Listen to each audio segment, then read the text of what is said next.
Greetings, friends. Welcome back to the broadcast. I'm Shawn.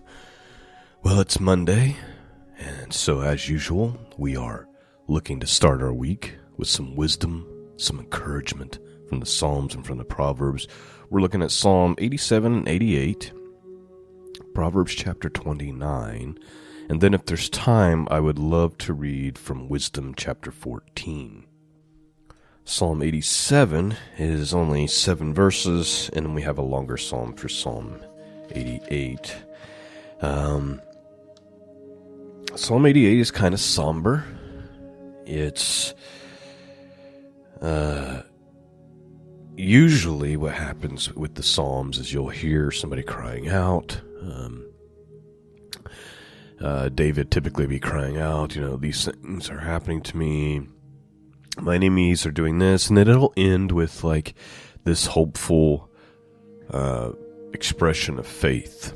Where Psalm 88 just kind of ends somberly. And I think, at times it's just a reminder of we have seasons like this. And in this particular psalm, the psalmist is very clear about that it's his own fault.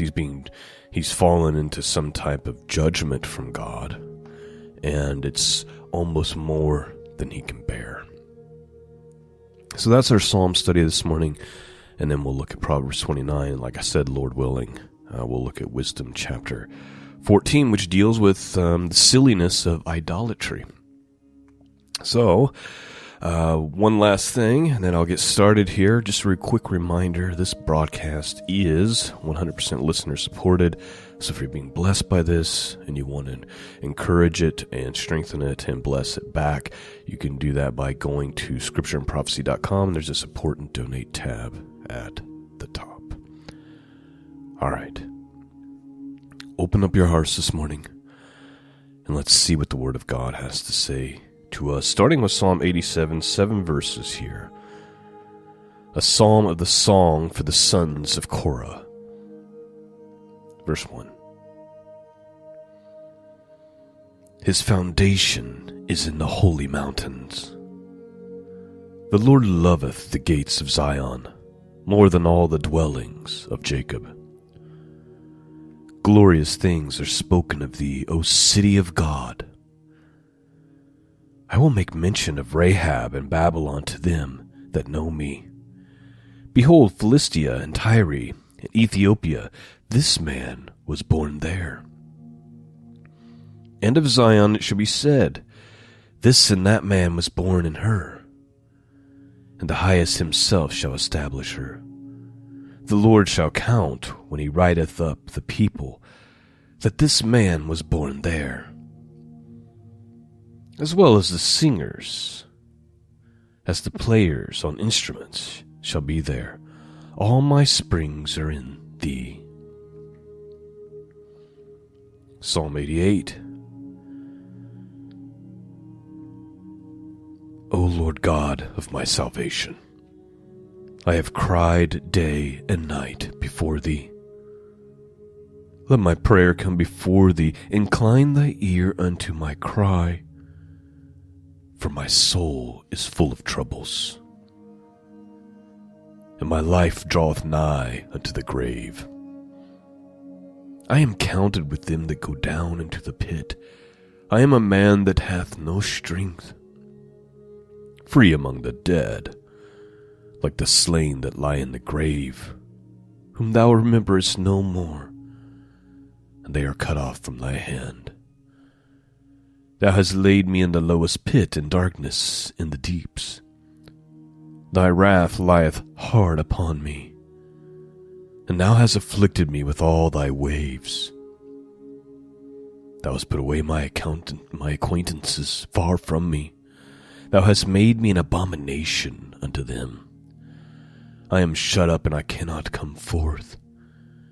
Mine eye mourneth by reason of affliction. Lord, I have called daily upon thee. I have stretched out my hands unto thee.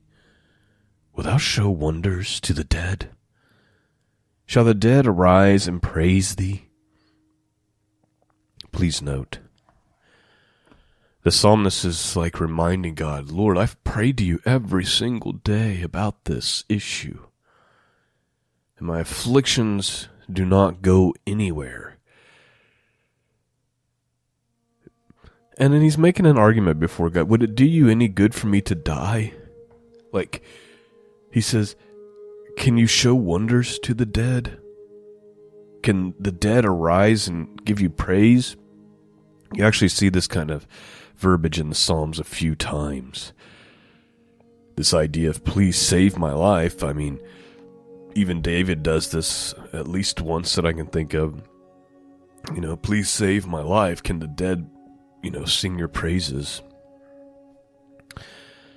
This is a psalm of somebody who's deeply distraught. And it's pretty clear that the affliction is coming from God. Maybe it was because of some sin, or either way, we've all been here wondering, will God ever hear and answer and give me relief? Verse 11. Shall thy loving kindness be declared in the grave, or thy faithfulness in destruction? Shall thy wonders be known in the dark, and thy righteousness in the land of forgetfulness? But unto thee have I cried, O Lord, and in the morning shall my prayer prevent thee. Lord, why castest thou off my soul, and why hidest thou face from me? I am afflicted and ready to die from my youth up. While I suffer thy terrors, I am distracted. Thy fierce wrath goeth over me. Thy terrors have cut me off. They came round about me daily like water. They compassed me about together. Lover and friend hast thou put far from me, and my acquaintances into darkness. That is Psalm 88. Like I said, a little somber this morning. Let's switch gears and let's have a look at Proverbs 29. Warnings and instructions continued. Let's see if we can get a little wisdom to start our week. Verse 1. He that being often reproved hardeneth his neck shall suddenly be destroyed and without remedy. When the righteous are in authority, the people rejoice, but when the wicked beareth rule, the people mourn. Please note, we can all speak to that, right? Just about every country you're living in being ruled by wicked people.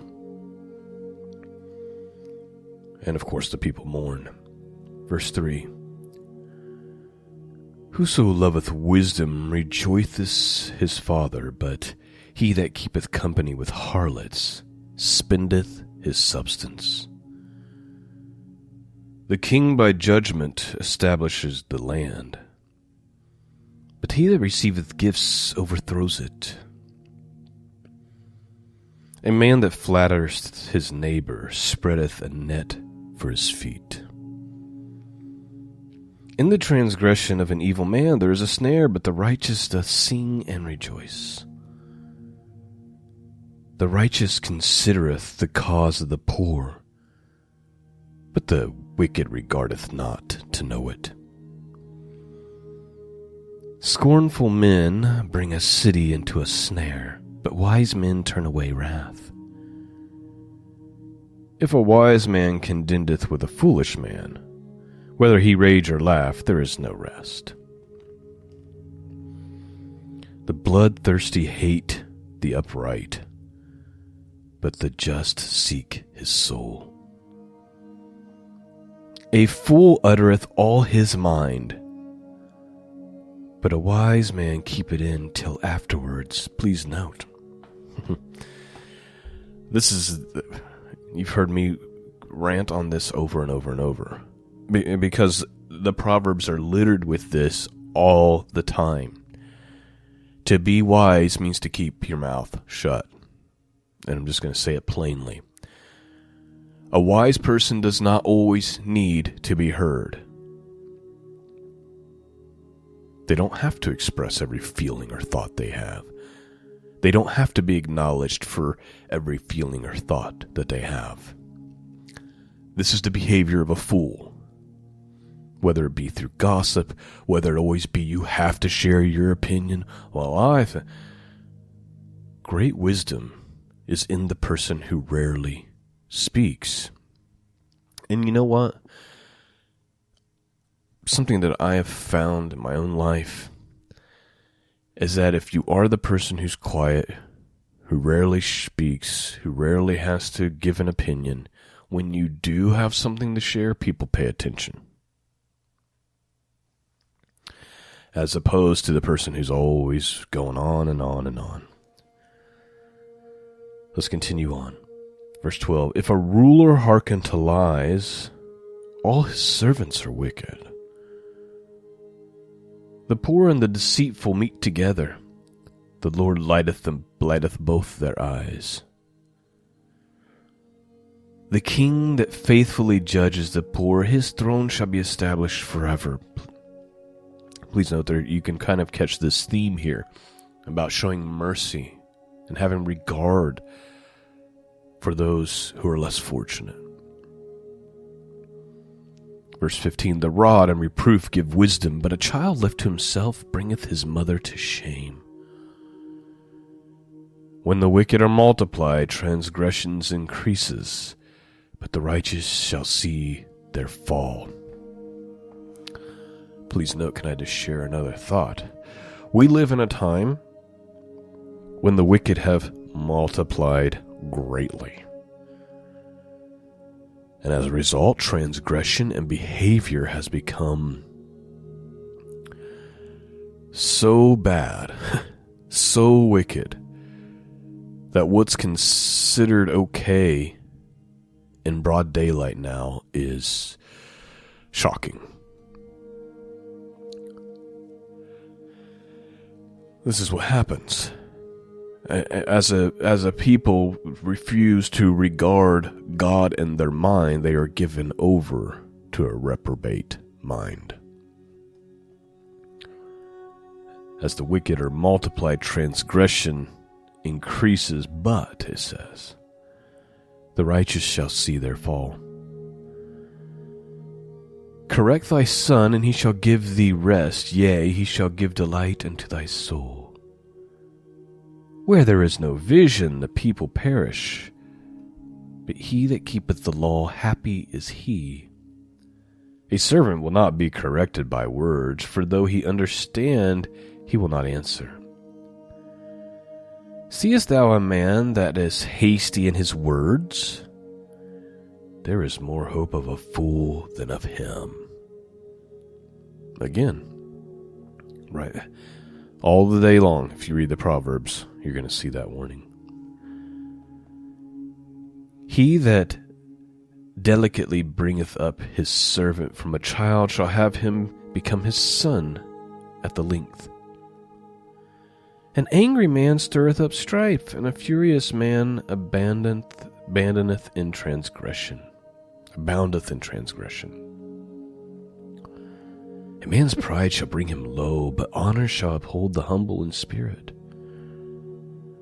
Whoso is a partner with a thief hateth his own soul. He heareth cursing, and bewrayeth it not.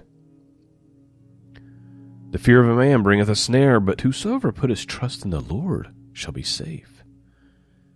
Many seek the ruler's favor, but every man's judgment cometh from the Lord. An unjust man is an abomination to the just, and he that is upright in the way is an abomination to the wicked. We're all an abomination to each other. If you're righteous, the behavior of the wicked is an abomination to you. If you're wicked, the behavior of the righteous is an abomination to you. We are polar opposites with the world. And if you're not,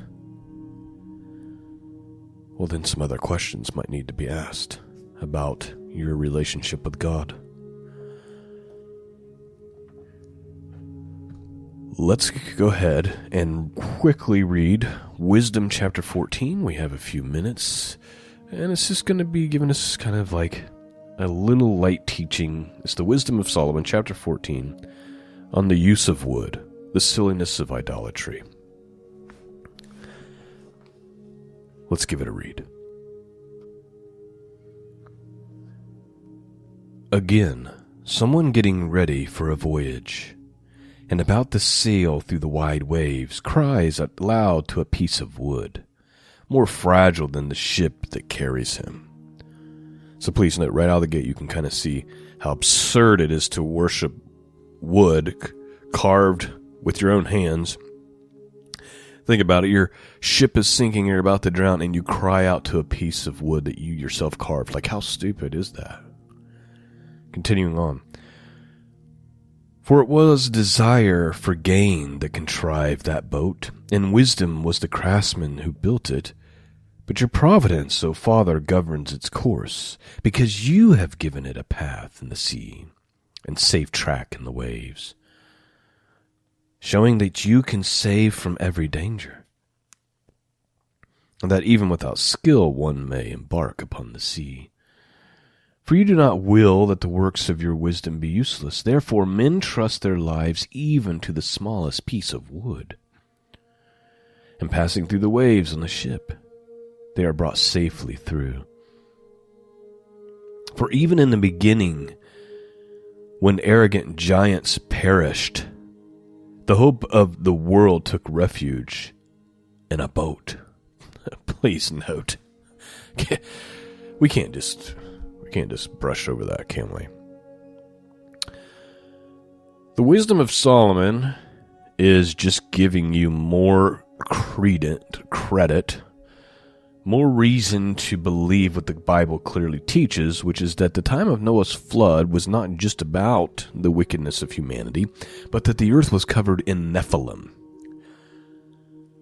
giants.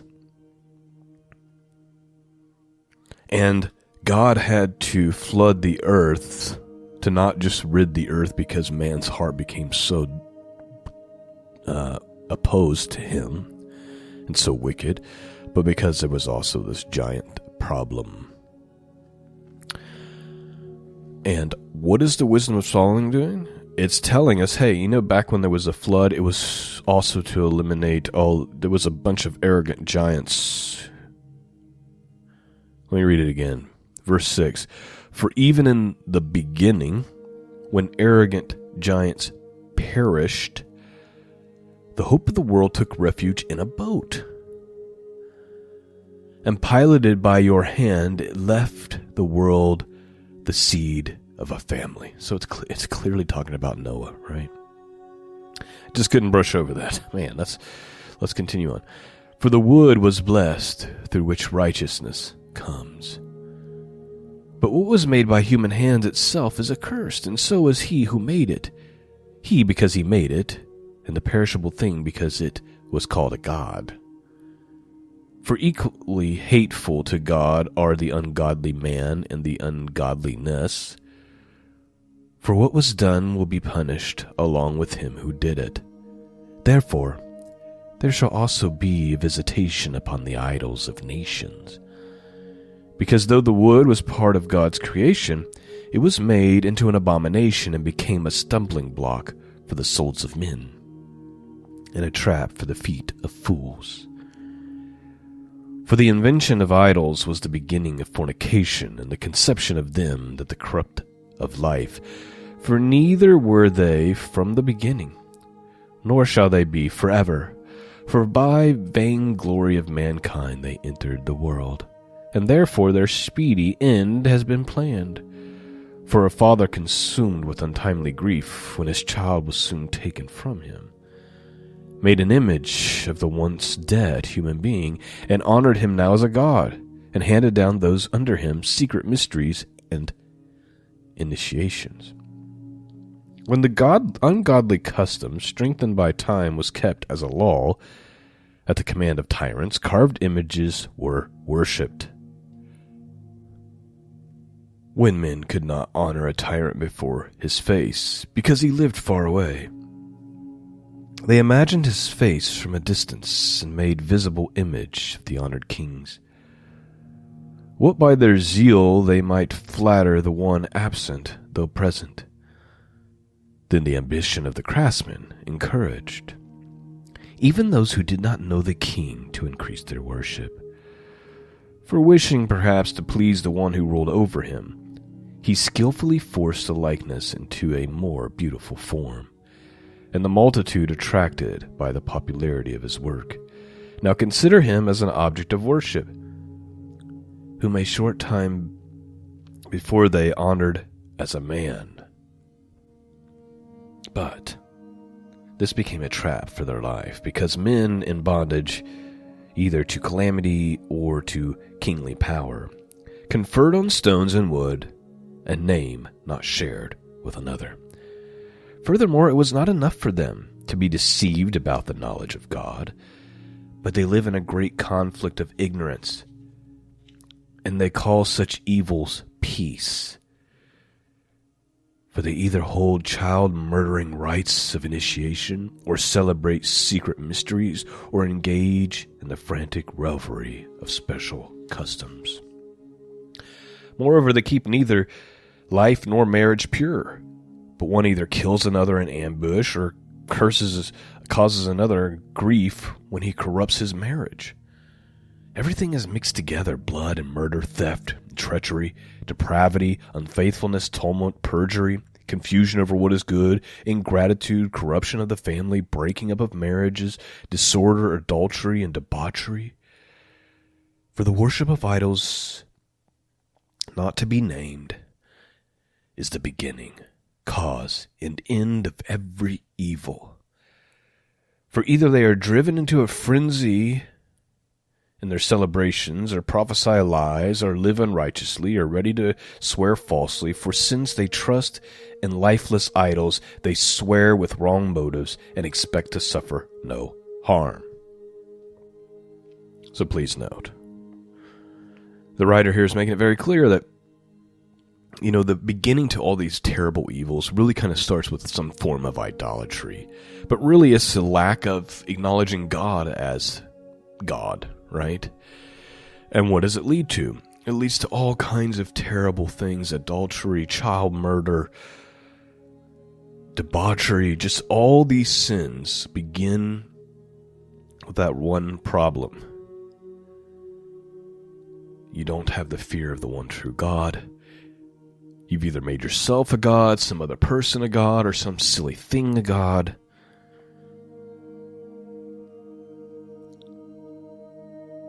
Two more verses. But justice will catch up with them on two counts, because they thought wrongly about God in their devotion to idols, and by treating holiness with contempt, they swore unjustly in deceit. For it is not the power of making oaths, but the punishment of those who sin, that always prosecutes the transgression of the unrighteous. And that, my friends, is the end of our wisdom and encouragement this morning. I pray you've been blessed. I hope you enjoyed that little nugget about the Giants.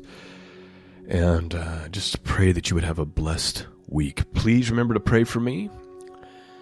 And I thank all of you for listening this morning. Peace and grace be with you all. And until next time, God bless.